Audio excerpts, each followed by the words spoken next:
Have you ever asked a super smart AI a question only to get an answer that's, well, just plain wrong because of a simple mistake? It's a common problem. But today, we're going to break down a really cool technique that basically forces an AI to think more like an expert. And the best part? You can start using it right away. So here's our game plan. We'll start with why AIs have this reasoning problem in the first place. Then we'll get into the step-back solution itself. After that, we'll look at the science that proves it works, see how it's used in the real world, uncover how it's a secret weapon for researchers, and finally, I'll give you a whole toolkit so you can try it yourself. Okay, let's set the stage. We're going to dive into a frustration I think pretty much everyone has felt when they're trying to get a large language model to do something complex. I mean, we've all been there, right? You craft this perfect, detailed prompt, you give it to this incredibly powerful AI, and then you watch it totally biff the answer because it missed one tiny, obvious detail. It is so frustrating. But what if the problem isn't that the AI isn't smart enough? What if the problem is its approach? And this is really the key. Researchers over at Google DeepMind figured out that large language models, LLMs, have a tendency to just dive headfirst into the details. They rush to a solution without ever stopping to think about the bigger picture, and that's what leads to all those silly mistakes, like using the wrong formula or completely missing the context. So how do we fix this tendency to rush?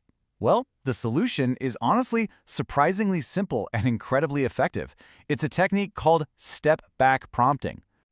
At its heart, step-back prompting is a two-step move. Instead of just throwing your problem at the model, you first ask it to step back. You ask it to think about the general principles, the big ideas, the core concepts that apply to that kind of problem. And here's exactly how that plays out. First comes abstraction. You ask a really high-level general question, something like, what are the fundamental principles of physics at play here? Then comes the reasoning part. You tell the model, okay, now use those principles you just told me to solve my original specific question. You're basically teaching the AI to think before it acts. It's brilliant. Now I know what you're thinking. This sounds great, but does it actually work? Well, the data speaks for itself. The proof is definitely in the numbers, so let's check out the research.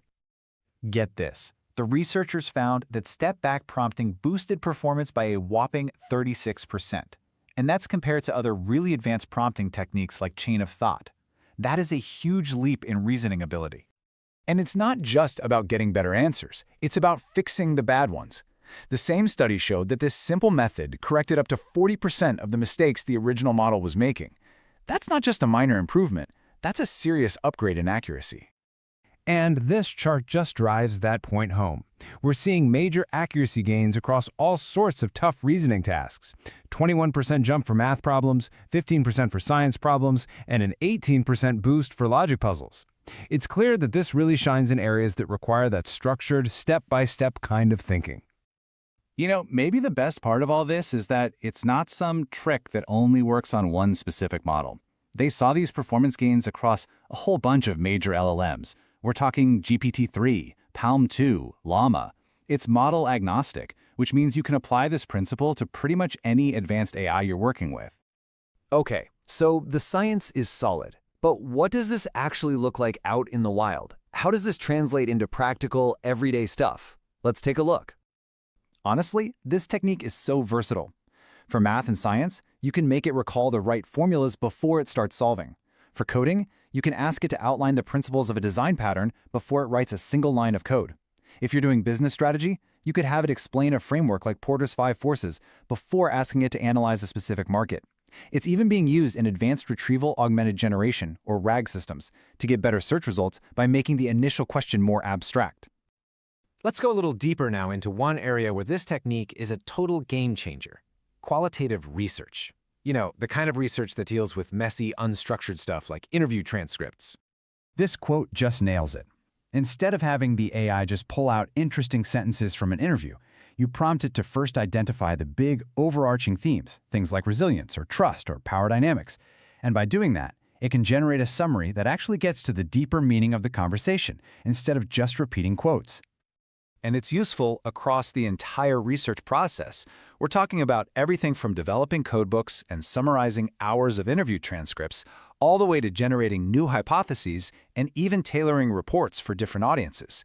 It really transforms the AI from a simple summarizer into a genuine thinking partner. All right, so we've covered the why and the how. Now it's time to get practical. Let's equip you with the toolkit so you can put step-back prompting to work for yourself. Here are a few key things to remember. Always start broad before you get specific. Use explicit instructions like, first, do this, and then do this, to give the AI a clear two-step structure. Oh, and remember, this technique really shines on those tasks that require deep reasoning, so make sure you're applying it where it's going to have the biggest impact. Now, look, it's not a silver bullet. You do have to put a little thought into crafting a good high-level prompt, and yeah, it does add an extra computational step. But the payoff is just massive. You get dramatically improved accuracy, better critical thinking from the AI, and at the end of the day, much more reliable outputs. And that really brings us to our final thought here. This whole technique is about forcing a pause, right? A moment of abstraction before jumping into action. So the question I want to leave you with is this.